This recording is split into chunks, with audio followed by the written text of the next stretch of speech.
Okay, the first cope that I'm going to make is going to be a right side cope. Now, the first cut that I make, no matter which side I'm coping, the right side or the left side, and you always want to remember to do this, is that first intersection along the bottom, I want to square it off. I call this nubbing the bottom. It's just, if you're following that edge up there, that first angle, just square it off at that point right there. Now you can make this cut in the miter saw if you'd like. I'm going to freehand it here. I just going to take the jigsaw and do it.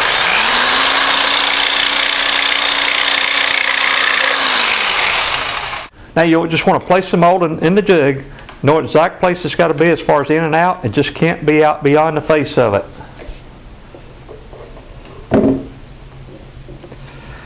Now when I start my cut, I'm going to start from the back side, coming up about 1/8 of an inch off the bottom, coming up parallel with the bottom till I reach my profile. Then I want to turn the jigsaw and follow the profile on out. I'm also, when I reach a certain point, this point here, I'm going to remove the jigsaw and come in from the back side and make a relief cut. You can put this relief cut in first if you'd like. It doesn't make any difference. It just gives me a little reminder to move the molding back over to this side after I had started, because you always want to start out with it up against the opposite side, and then before you get to the end you want to pull it back to the side closest to you so that you don't cut into the jig.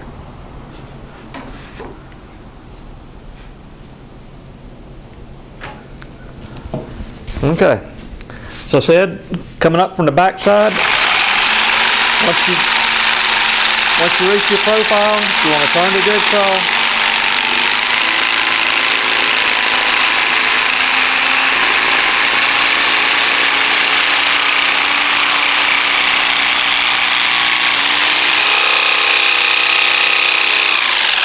Now when I reach this point, I'm going to remove the jigsaw, come in from the back side and make that relief cut. I also, if you notice, I pulled the molding back over to the side closest to me.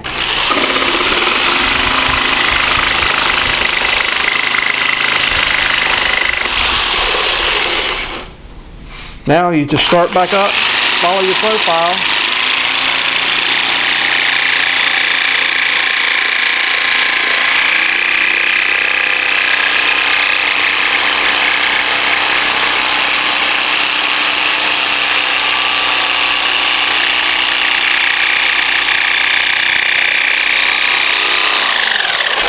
Now once again I'll remove the jigsaw, put in from the back side, one more release cut.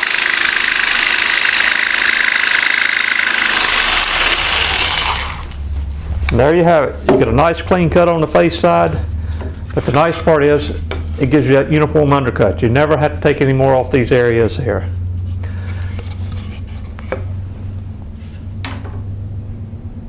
Now this piece I coat from the bottom going towards the top. That's my right side cut.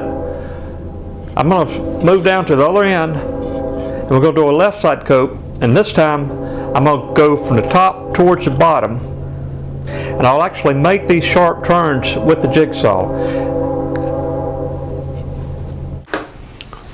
Okay, now we're ready to start our left side coat, and once again remember to nub the bottom off, just square at that first intersection there.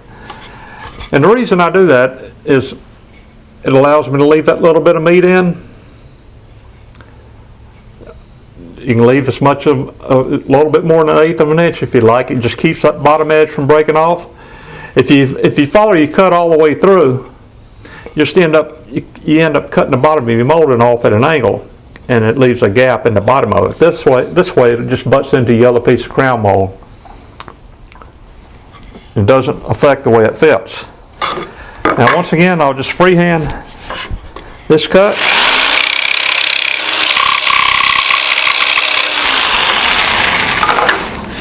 Place it in the jig, know exact place it's got to be. It just can't be out beyond the face of it.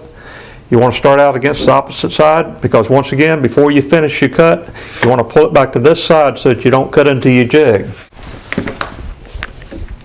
Now as I said, I'm going to start from the top. I'll make these sharp turns. It's not that difficult to do.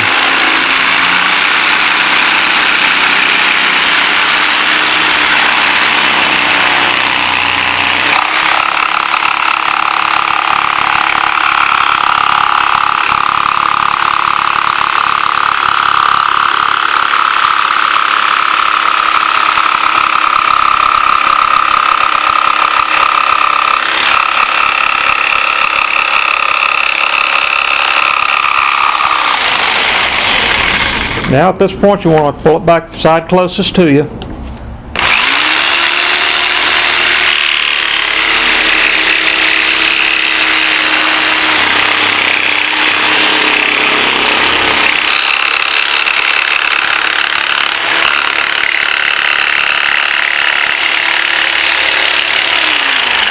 Now, about 1/8 of an inch from the bottom, I want to turn the jigsaw and come on out the back side, leaving that little bit in the bottom.